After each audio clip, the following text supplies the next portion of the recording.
বিভ্রান্তিমূলক প্রচার, তার যে মিথ্যাচারিতা, তার একটা নিকৃষ্টতম উদাহরণ হচ্ছে দেউচা পাচামি।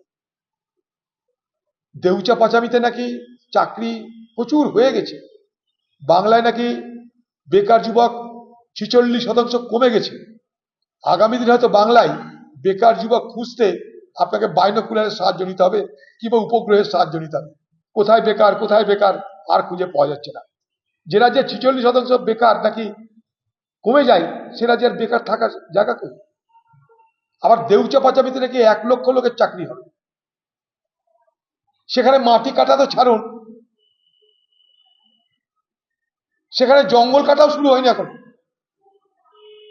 আর কয়লা খনির উপরে যে ব্যাসাল্ট, সেই ব্যাসাল্ট কে কিনবে তা কেউ জানে না, কয়লা খনি কারা খুঁড়বে তা কেউ জানে না, এই কয়লা খনি বাণিজ্যিকভাবে লাভজনক কিনা তা কেউ জানে না, কত লোকের সেখানটায় উচ্ছেদ হতে হবে তার কোনো হিসাব নাই, তাদেরকে কি চাকরি দেওয়া হবে তাও কেউ জানে না।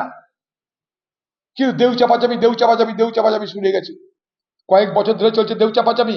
আমি চ্যালেঞ্জ করছি বাংলার মুখ্যমন্ত্রী, কারা এই দেউচা পাচামি করবে, কারা এখানে আন্ডারগ্রাউন্ড মাইনিং করবে, সে কোম্পানির নাম ঘোষণা করা হোক, আর সে কোম্পানিকে সাংবাদিক সম্মেলনে রেখে বাংলার মানুষকে জিজ্ঞাসা করবার সুযোগ দেওয়া হোক। আপনার যদি স্বচ্ছতা বলে কিছু থাকে আপনি করুন, আমরা কিছু জিজ্ঞেস করতে চাই, প্রশ্ন করতে চাই, কোন কোম্পানি এই দেউচা পাচামি খনন কাজে বরাত পেয়েছে, সেই বরাতের পরিমাণ কি, টার্মস অ্যান্ড কন্ডিশন কি, কত বছর পর কয়লা পাওয়া যাবে। আপনি তো এখন তো বলছেন 100 বছরের বিদ্যুতের অভাব হবে না, আরে 100 বছর পর তো কয়লা থেকে বিদ্যুৎই হবে না, 100 বছর পর পৃথিবীতে কয়লা থেকে বিদ্যুৎ হওয়া বন্ধ হয়ে যাবে। আপনি এখন বলছেন কয়লাতে 100 বছর ধরে বিদ্যুৎ উৎপাদন করবে, সারা পৃথিবী জুড়ে কয়লার থেকে বিদ্যুৎ উৎপাদন বন্ধ হয়ে যাবে 2070 সালের পর থেকে। এত মিথ্যা ওপরওয়ালা সহ্য করবে না দিদি। লন্ডনে গিয়ে দেখছি আপনার আরো মিথ্যাচারিতা বেড়ে গেছে, লন্ডনের সাহেবদের দেখে ঘাবড়ে গেছেন হয়তো, আরো মিথ্যা কথা বলে, একটা জায়গা আরেকটা, আরেকটা জায়গা আরেকটা।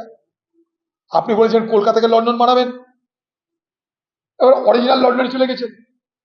এবার লন্ডনে যে আপনি বাতালা মারছেন, সে লন্ডনে বাচ্চারা যে খণ্ডন করবো তার তো কোনো জায়গা নাই, সেখানে আপনি একাই ঘরে বক্তৃতা দিচ্ছেন, কেউ নাই, একটা ঘর ভাড়া নিয়ে নিয়েছেন ভিকির নামে, সেখানে কাউকে ডেকে নিয়েছেন, বড় বড় প্যাকেট দিচ্ছেন, তাদেরকে বক্তৃতা দিচ্ছেন, তাদেরকে বলছেন হাততালি দেয়, হাততালি দিচ্ছে, হাততালি দেওয়ার লোকও সঙ্গে নিয়ে গেছে এখান থেকে।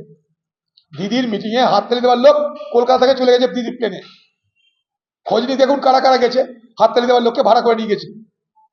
রুদালি যেমন আছে এমনি হাততালি আরেকটা দিদির আইটেম, যেখানে হচ্ছে বক্তৃতা দেখবেন শুধু দিদি বকছে, বাকি কারা দেখা যাচ্ছে না।